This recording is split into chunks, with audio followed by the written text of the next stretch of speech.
my name is Sam. Thanks for checking out this video. If you get to the end and liked it, then subscribe, bell notification, and give the video a thumbs up. We're going makeup free today because I tried to do my makeup like 3 times today and I hated every single one.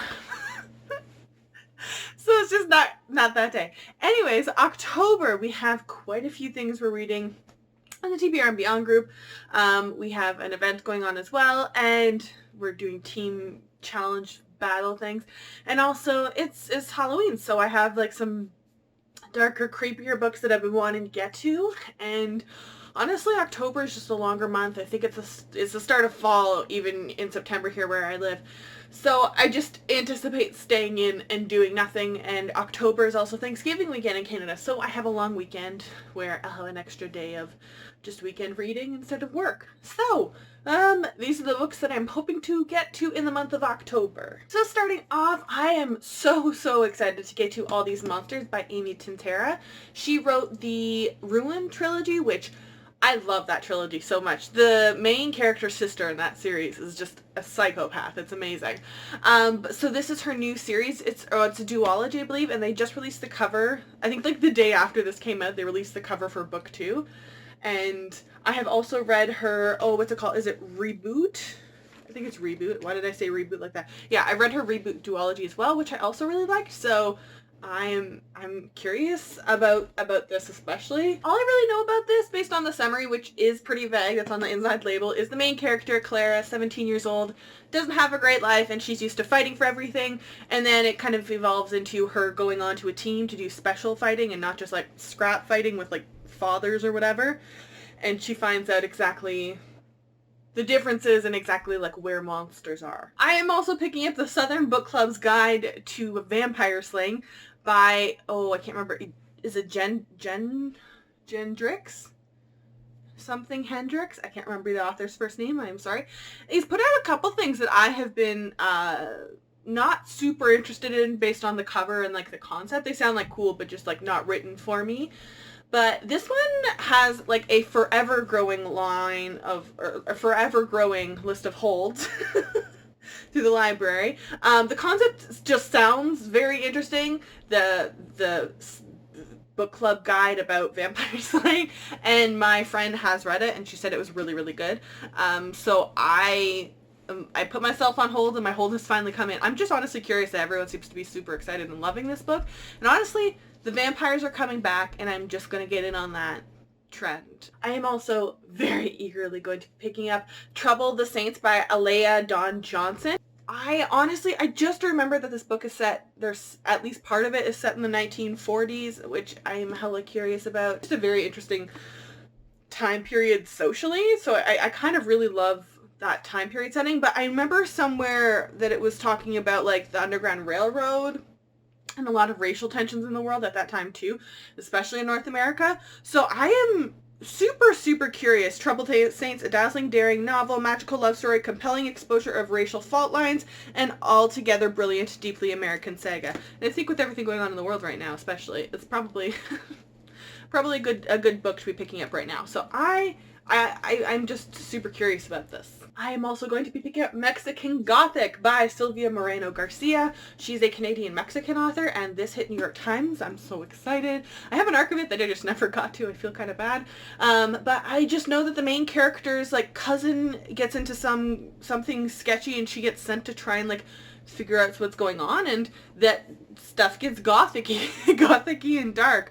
And it's set in the 1950s in Mexico. So I am just hella curious about this one. Super curious. The people that I have seen read it have seemed to be really like it. They've all just said like, it's a weird book, but it's a good book if you enjoy weird books. And I was like, that's me! That's me!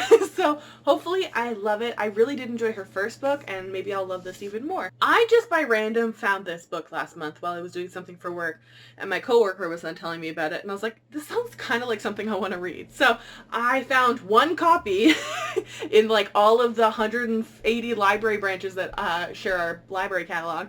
The Stepsister Scheme by Jim C. Hines. It's pitched as like fantasy like Cinderella and those retellings meets Charlie's Angels, and I was like, what? Like, this came out I think when I was in high school. I'd never heard of it before. It's got very like anime-esque front cover. Life in Never Never Land isn't all sweetness and light. Cinderella, whose real name is Danielle, does marry Prince Armand, and their wedding is dream come true. But not long after, Danielle is attacked by her stepsister Charlotte, who suddenly has all sorts of magic to call upon.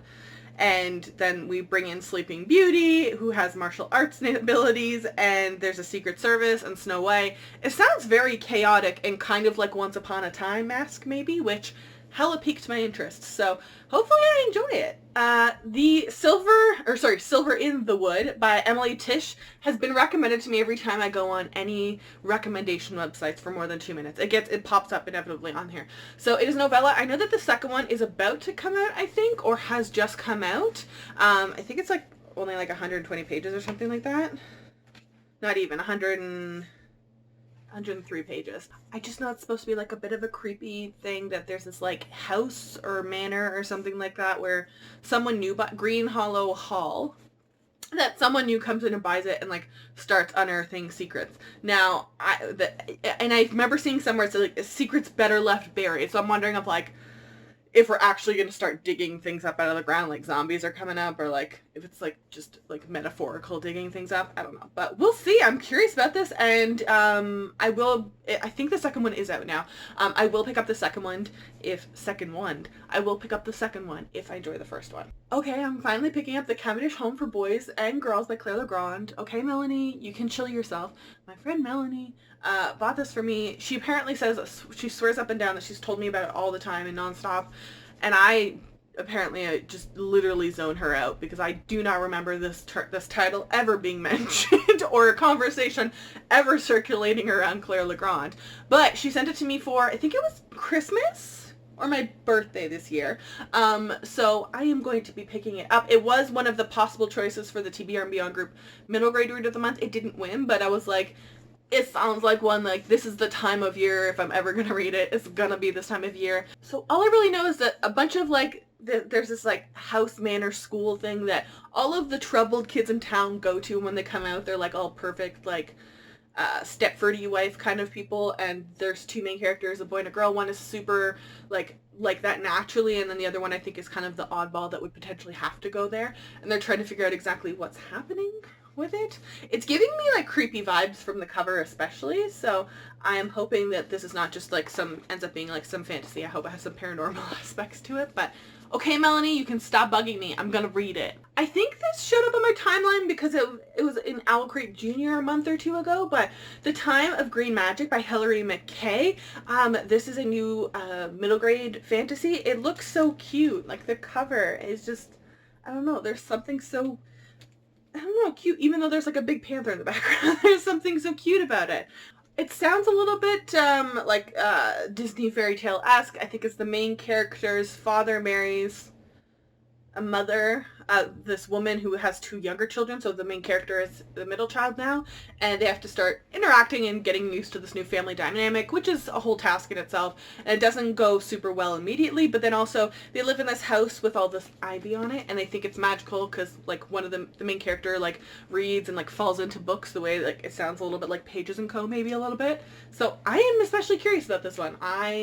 It's not super long either, and I don't know, I just really want another good middle grade fantasy, like magical fantasy. I am so excited to read The Language of Ghosts. So Heather Fawcett wrote Even the Darkest Stars and All the Wandering Lights, I think it is, the YA books. I enjoy those books so much. I love those books. So this is her middle grade, and I don't know a ton about this. I just saw the cover and was like, ooh, and she's a Canadian author, and I love the past work, and my library had it. So I'm waiting for my copy to show up. I am just super duper uber excited I want to love this one too, so I can justify buying it. I am going to be doing a reread of The Deathless Girls by Kieran Millwood Hargrave. I always want to say a different name for some reason. Kieran Millwood Hargrave. So I have read this, I think was it February or March? I don't know. Either way, I had the UK edition, which is absolutely beautifully designed. It's atrocious how much effort they put into the books in the UK versus North America, so I have the UK edition. But there's a bit of like a rags to riches, and then we bring in vampires story in this whole chaotic mess. But we are doing a group read of it in the TBR and Beyond group this month because it finally got published in North America here, and our group creator really wants to read it, so we are doing a group read, and I wanted to hop in. I think October is a perfect time to read this book, especially now that I know the content in it. And again, the vampires are kind of starting to, well, there's this whole thing in here of like vampires versus Strigoi and all this other stuff. Anyways, vampires though, you know what I mean? So I'm just heavily really curious about this, and I really enjoyed it the first time. The group also voted for a middle grade read this month, and it was The Bone Garden was the winner, which I'm quite surprised by of all the books. I'm also very happy about that though, because I have an ARC that I have not read, and this book has been out for like a year. So I really should get on it. I'm also curious that I didn't really notice until like I saw when we put the book up. I was like, oh, there's a second person credit in there. Oh, there's an illustrator. Wait, there's illustrations in it? And then I opened the ARC and I was like, oh yeah, there are some illustrations in it. I really want to read the back though, because it's a little longer than like a 2-sentence summary, but it just sounds really cool. Remember, my dear, you do not really and truly exist. Made of dust and bone and imagination, Irel, I'm not sure if that's Irel, fears she's not quite real. Only the finest magical thread tethers her to life and to Mrs. Vesper. But for all her effort to please her cruel creator, the thread is unraveling. Iriel is forgetful as she gathers bone dust, so she is slow returning from the dark passages beneath the cemetery. Worst of all, she is unmindful of her crooked bones. When Iriel makes one final unforgivable mistake by destroying a frightful creature just brought to life, Miss Vesper threatens to imagine her away once and for all, defying her creator for the very first time. Iriel flees to the underside of the graveyard and embarks on an adventure of unearthing the mysterious magic that breathes bones to life, even if it means she will return to dust herself. It just sounds weird.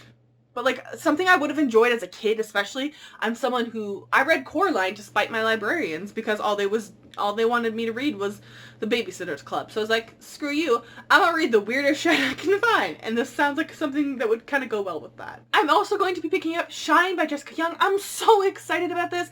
Jessica Young is from Girls' Generation, which was this like, they were like the Spice Girls of K-pop in like the 2000s, I want to say. And I wasn't into K-pop at the time, but I've gone through, in the last couple of years, been going through older groups, like first and second generation groups.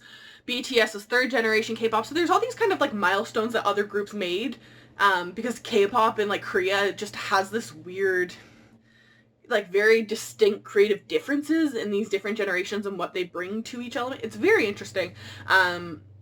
So Girls' Generation was just a giant part of that. So I'm very curious and excited that she didn't leave her label on the greatest of circumstances. She was kind of kicked out, essentially. But I just find her very interesting for some reason, and it sounds like it's going to be heavily influenced by her experience.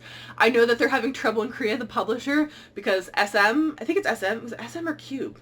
I want to say it's SM, who created that group, and kicked her out, but then claimed they didn't. Chaos is essentially like concerned that they were labeling it in some places as autobiographical, which like could potentially violate some like privacy agreements and all that stuff, but I don't even care. I'm just really curious. Also, a lot of K-pop entertainment industry companies are just trash, so I literally don't even care if it's autobiographical. Spill the tea. Say all the shit they did. We know they do sketchy shit.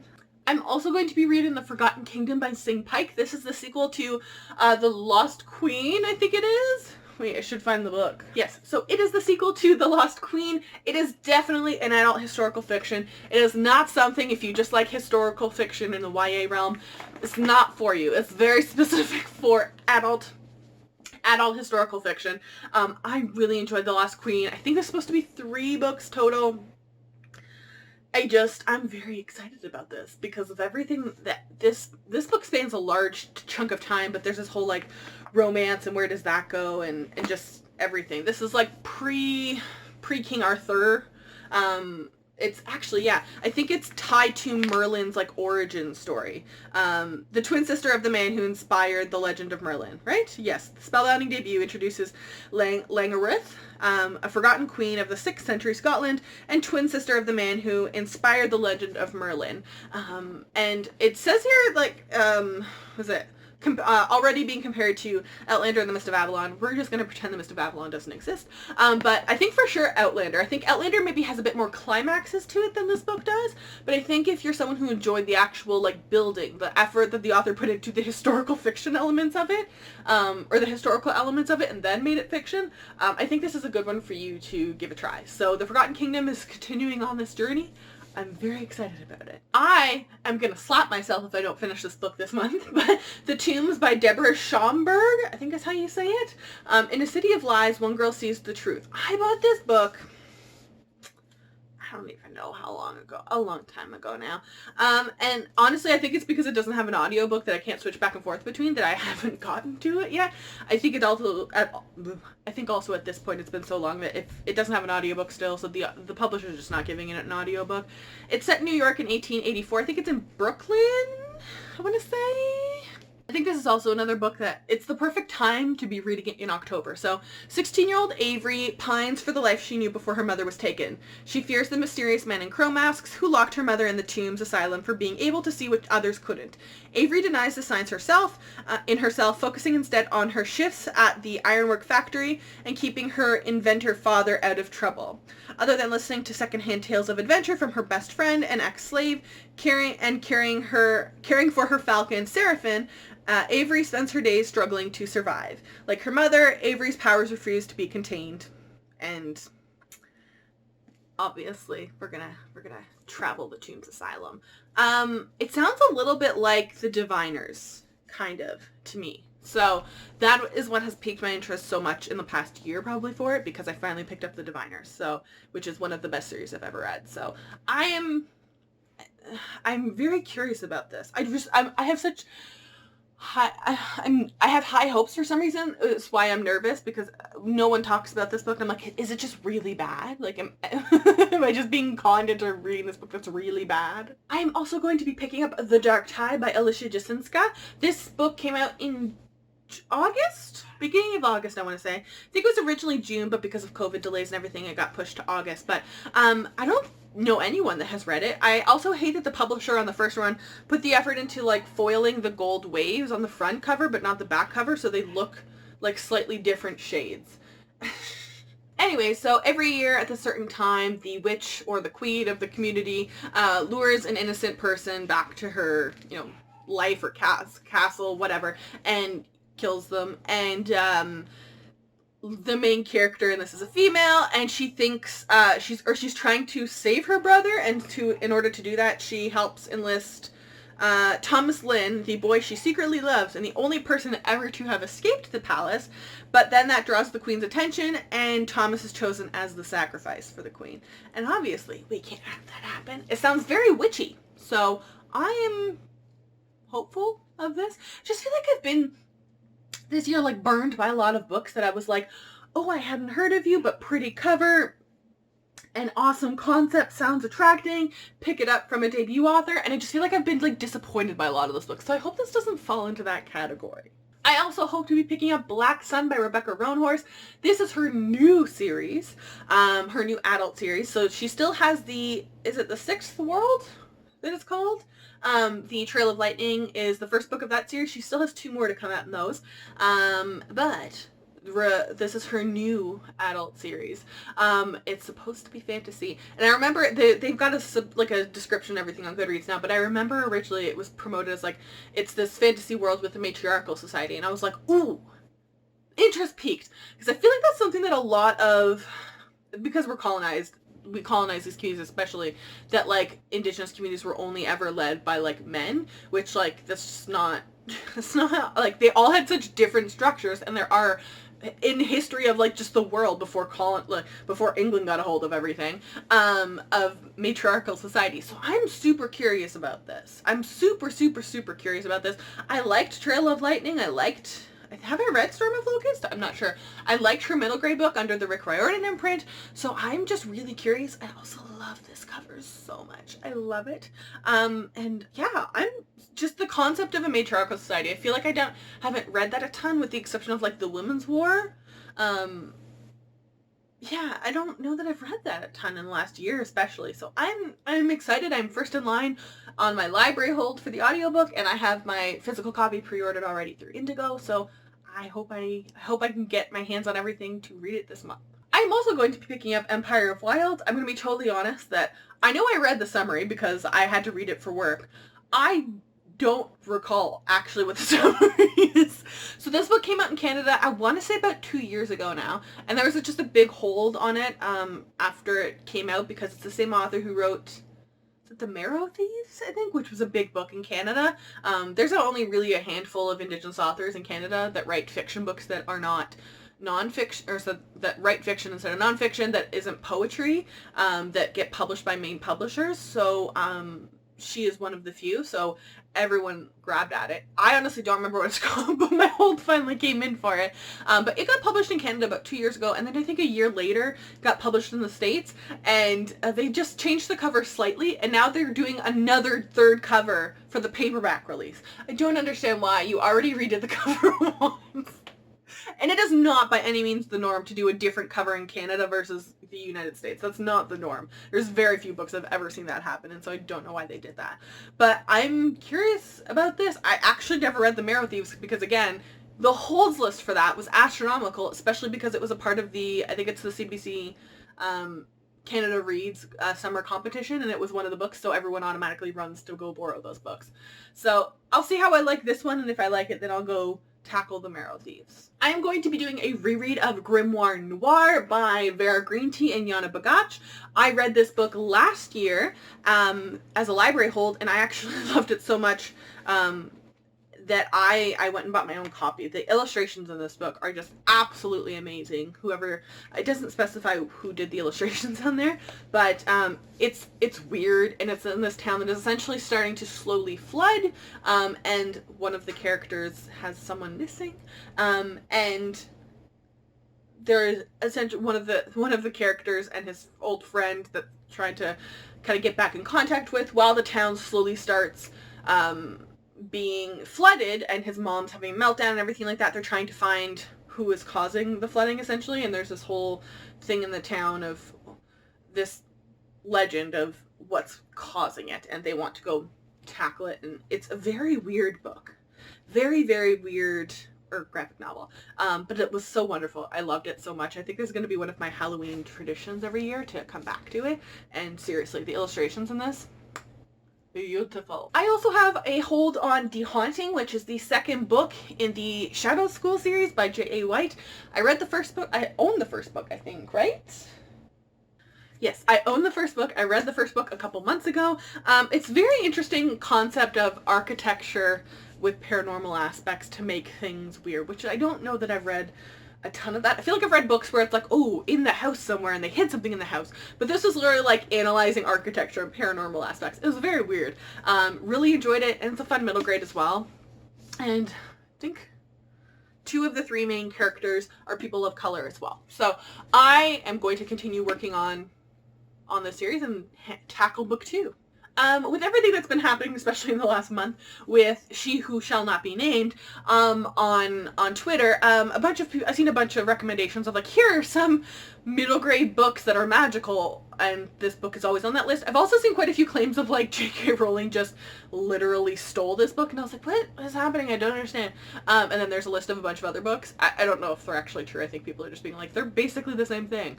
But I'm going to be picking up A Wizard of Earthy by Ursula Le Guin. I had never heard of this series before until all this stuff started going down. So my library has a hold. Has it, so I've placed a hold on it, so I will get it soon, hopefully. And I like the new cover, so they've done a cover revamp in the last couple years. So they've revamped it, and it looks a little bit more like a modern middle grade. So I want to love it so I can buy the book covers because I like the new book covers an awful lot. I've mentioned that I was going to do this, so I'm going to be doing a reread of Serpent and Dove by Shelby Mahurin, and then also pick up the newly released sequel, Blood and Honey. I've been hearing a lot of people say this book is not as good as the first one. I don't think that's unique. That's just like second book syndrome of a series. But then I've also seen some people be like, I loved it. It was the best thing. I haven't heard anyone say anything like super negative about it, so I think that's a good sign. But a witch marries a witch hunter. Chaos ensues. I'm also going to be picking up The Shadows by Alex North. This book has just been everywhere. It's on even in my like poorly stocked bookstore up here. I've seen a bunch of copies through our library systems. I've seen the long holds list for like the digital copies as well through our library. So I figured for some reason on one of our platforms there was no holds on it, so I grabbed up the audiobook for The Shadows, and we will see how it goes. I literally have not read the summary. I just know I've seen it everywhere, so I figured I'd give it a shot. I'm also going to be picking up The Initial Insult by Mindy McGinnis. I got an arc of this through NetGalley. Mindy McGinnis is an instant read author for me. She always writes very weird books that are difficult subjects, and honestly, This Darkness Mind fucked me up really bad. I still don't know what the hell that book was. Her books just leave that effect on me, and honestly, I thought this is a good... I'd try this book instead of doing a like 5th reread of A Madness So Discreet. Another amazing book by her, but it's another good book that's good for Halloween. Maybe I'll shove that book in this month somewhere too, but I'm definitely going to be getting to this arc. And lastly, I'm going to be picking up Cemetery Boys by Adrienne Thomas. I want to say Thompson every single time. Adrienne Thomas. This book sounds like almost a Weekend at Bernie's situation kind of, but the main character is like, his family is having difficulty accepting his transition. I don't know if, I know the author is transgender. I don't know how the main character in this identifies quite yet, but in order to prove themselves as a brujo, I think it's brujo, it's brujo, right? Instead of bruja? Yes, I think so. Sorry, Spanish and yeah, Canadian white person. He practices magic with his best friend, and things don't go as planned. I think they raise someone who they didn't mean to raise from the dead, and then they have to fix the mess. I'm also incredibly amazed that, amazed, proud, and saddened that this is the first book by a transgender author, I think it is, that has ever hit the YA New York Times bestsellers list.